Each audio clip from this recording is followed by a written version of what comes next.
ನಮ್ಮ DCMA ಹೋಗಿ ಅಲ್ಲಿ HAL ಏರ್ಪೋರ್ಟ್ಗೆ ಹೋಗಿ ಈ ರೆಡ್ ಕಾರ್ಪೆಟ್ ವೆಲ್ಕಮ್ಮು ಈ ಕಾರ್ಪೊರೇಟ್ ಸ್ಪಾನ್ಸರ್ಡ್ ಕ್ರಿಕೆಟ್ ಆಟಗಾರರು ಕೊಟ್ಟಿದ್ದಾರೆ.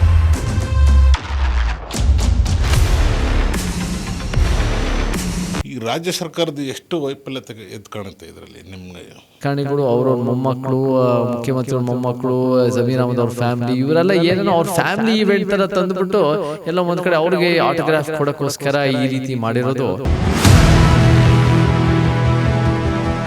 ವಿಧಾನಸೌಧದ ಮುಂದೆ ಮಾಡಕ್ಕೂ RCB ಏನು ಸಂಬಂಧ?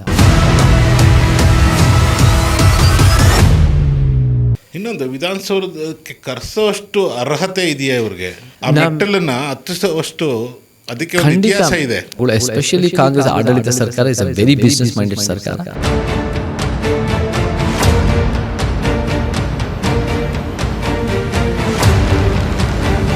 ಸರ್, ಇವಾಗ ಎಲ್ಲರೂ ಒಂದೇ ಮಾತು ಹೇಳ್ತಾ ಇರೋದು ಏನಂತ ಅಂದ್ರೆ DK ಶಿವಕುಮಾರ್ ಈ RCB ವಿಚಾರದಲ್ಲಿ ಒಂದು ಫ್ಲಾಗ್ ಹಾಕೊಂಡು ಟೂ ವೀಲರ್ ಒಂದು ಕಿರ್ಚಾಡ್ಕೊಂಡು ಪಟಾಕಿ ಹೊಡೆಯೋ ತರ ಮನಸ್ಥಿತಿ ಇದ್ರೆ he is unfit for DCM. ನಿಜ ಹೇಳಬೇಕು ಅಂದ್ರೆ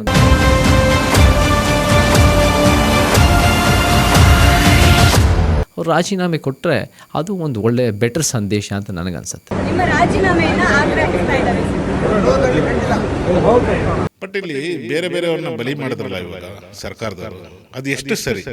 ಈ ಸರ್ಕಾರ ಎಲ್ಲಿ ಕೆಲಸ ಮಾಡ್ಬೇಕನ್ನೋದಕ್ಕಿಂತ ಯಾವುದನ್ನು ಮಾಡಬಾರ್ದೇ ಮಾಡ್ಕೊಂಡು ಬರ್ತಾ ಇದೆ.